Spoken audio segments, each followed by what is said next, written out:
اللہ الرحمن الرحیم الحمد للہ کفا وسلام علی عبادہ الذین اصطفیٰ اما بعد۔ الحمد للہ ہمارا تعلق جس مذہب سے ہے اسے اسلام کہا جاتا ہے، اور اسلام کے اندر نہ رسم ہے، نہ رواج ہے، اور نہ کوئی تہوار ہے، بلکہ اگر ہے تو صرف اور صرف اللہ کا حکم اور رسول اللہ صلی اللہ علیہ وسلم کا طریقہ ہے۔ اعمال ہیں، تلاوت ہے، نماز ہے، قرآن مجید ہے، حکم کا ماننا ہے، طریقے پر چلنا ہے۔ لیکن بدقسمتی سے شادی بیاہوں کے اندر ہم رسم و رواج کی دلدل میں پھنس چکے ہیں۔ ان رسم و رواج سے ہمارے معاشرے کے اندر جو نکاح ہے وہ انتہائی مشکل ہوا ہے، اور نکاح کے مشکل ہونے کی وجہ سے زنا عام ہوا، آسان ہوا، اور اس کا راستہ ہموار ہوا۔ جب نکاح آسان ہوگا، اس کے اندر سے ساری کی ساری رسم و رواج ختم ہوں گی،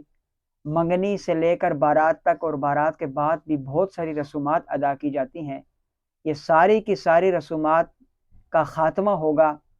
تو تب ہمارا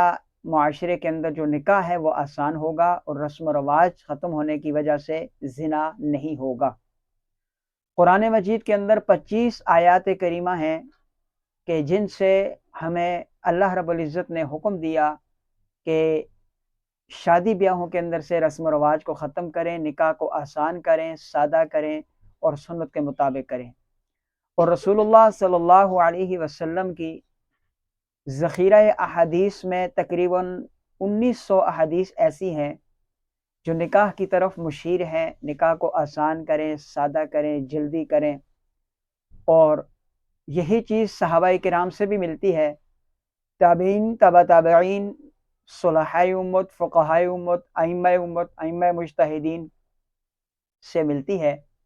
کہ نکاح آسان ہو، سادہ ہو، جلدی ہو۔ آپ اگر نبی کریم صلی اللہ علیہ وسلم کی 11 شادیوں کے واقعات کو پڑھیں گے تو آپ کو نکاح انتہائی آسان، سادہ اور جلدی ملے گا۔ آپ اگر رسول اللہ صلی اللہ علیہ وسلم کی 4 ازواج مطہرات کی شادیوں کے واقعات پڑھیں گے تو آپ کو بلا تکلف شادیاں ملیں گی۔ آپ اگر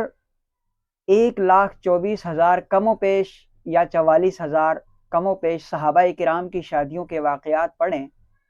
تو آپ کو ان تمام کی شادیوں کے اندر آسانی ملے گی، سادگی ملے گی، سنت رسول اللہ ملے گی۔ آپ اگر تابعین، تبع تابعین، صلحاء امت، علماء امت، مجتہدین، تمام کے تمام فقہاء امت کی جو شادیاں ہیں ان کے واقعات پڑھیں تو آپ کو انتہائی آسانی، سادگی، اور یعنی کہ بہت کم خرچ میں شادیوں کے واقعات ملیں گے۔ آپ سرور کونین صلی اللہ علیہ وسلم سے پہلے عیسیٰ علیہ السلام سے لے کر آدم علیہ السلام تک چلے جائیں، جس نبی کی شادی ہوئی ہے وہ آپ کو آسان ملے گی، سادہ ملے گی، کیونکہ نکاح عام ہے اور ہر ایک جوان بالغ لڑکی اور لڑکے کی، مرد اور عورت کی ضرورت ہے، اور جو چیز عام ضرورت کی ہو اسے سادہ کیا جاتا ہے، آسان کیا جاتا ہے، تاکہ اس میں کسی قسم کی مشکلات نہ ہو، کسی قسم کی تکلیف نہ ہو، کسی قسم کی تنگی نہ ہو۔ ہمارا یہ زاویہ ہے، ہمارا یہ سوچ ہے کہ ہمارے پاس 5، 10، 15 لاکھ روپے ہوں گے تو ہم شادی کریں گے، اور ایسا ہی ہو رہا ہے۔ ہم بڑے بڑے جو دین کے دعوے دار ہیں، دین کے ٹھیکے دار ہیں، ہم خود اپنی شادیوں کے اندر لاکھوں روپے خرچ کرتے ہیں اور ہر قسم کی رسم و رواج کو بروئے کار لاتے ہیں، لیکن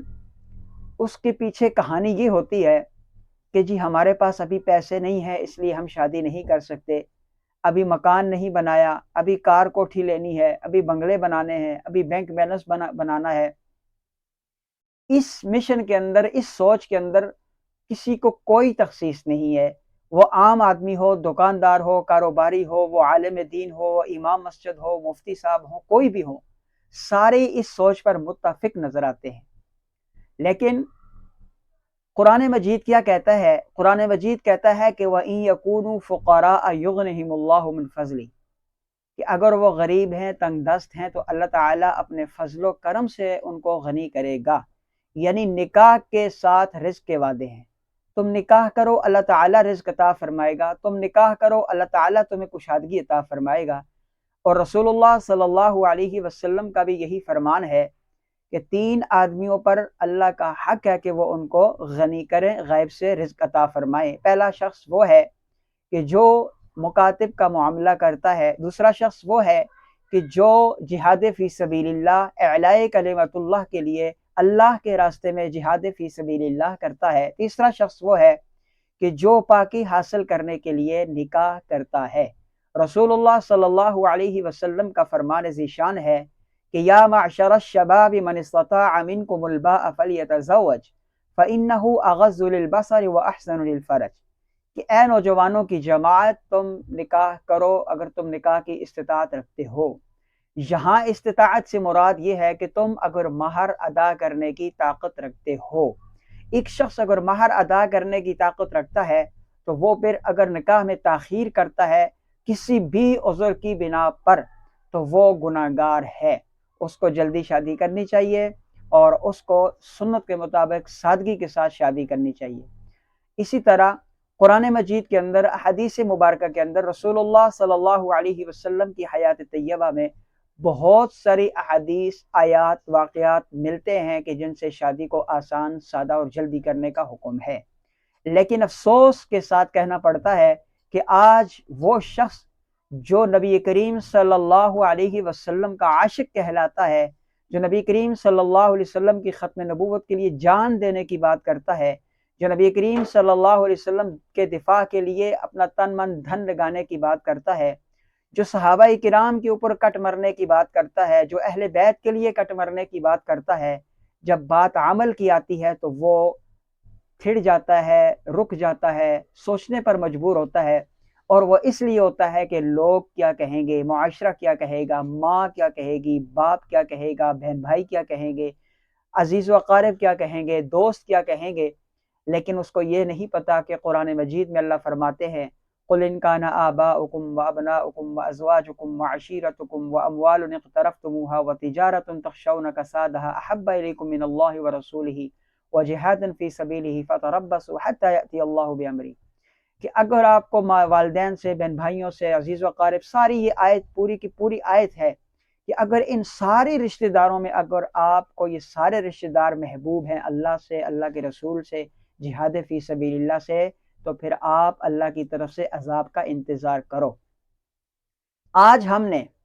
نکاحوں کو مشکل بنایا اس وجہ سے کہ لوگ کیا کہیں گے، خاندان والے کیا کہیں گے، معاشرہ کیا کہے گا، تو آج ہمارے اوپر عذاب مسلط ہے۔ آج پوری دنیا کے اندر مسلمان ذلیل ہے، آج پوری دنیا کے اندر مسلمانوں پہ ظلم و ستم کی چکیاں ظلم و ستم کی چکی میں پس رہا ہے۔ آج دو سکے بھائی ہیں تو وہ آپس میں ناراض ہیں، لڑائیاں کرتے ہیں، جھگڑے کرتے ہیں۔ آج میاں بیوی کی آپس میں لڑائیاں اور جھگڑے ہیں، ساس بہو کی آپس میں لڑائی اور جھگڑے ہیں۔ آج پڑوسی پڑوسی کا دشمن بنا ہوا ہے، گاؤں میں اتنا گند بنا ہوا ہے کہ آپ کی تصورات میں بھی نہیں یہ بات آئے گی۔ ہر ایک گاؤں دوسرے گاؤں کا مخالف ہے، دشمن ہے، اولاد ماں باپ کی بات نہیں مانتی۔ اسی طریقے سے یہ ساری کی ساری ذلتوں کی شکلیں ہیں، یہ ساری کی ساری مصائب کی شکلیں ہیں جو اللہ کی طرف سے ہمارے اوپر نازل ہوئی ہیں۔ ورنہ مسلمان تو مسلمان کا بھائی تھا، مسلمان تو مسلمان کو جان دینے والا تھا، لیکن آج جان لینے کے در پہ ہے۔ وجہ یہی ہے کہ ہم نے 2 چیزوں پہ اللہ کے حکم کو پس پش ڈالا ہے، ایک تو جہاد فی سبیل اللہ میں، اور دوسرا نکاح کو آسان، سادہ اور جلدی کرنے میں۔ اللہ تعالی ہمیں عمل کرنے کی توفیق عطا فرمائے۔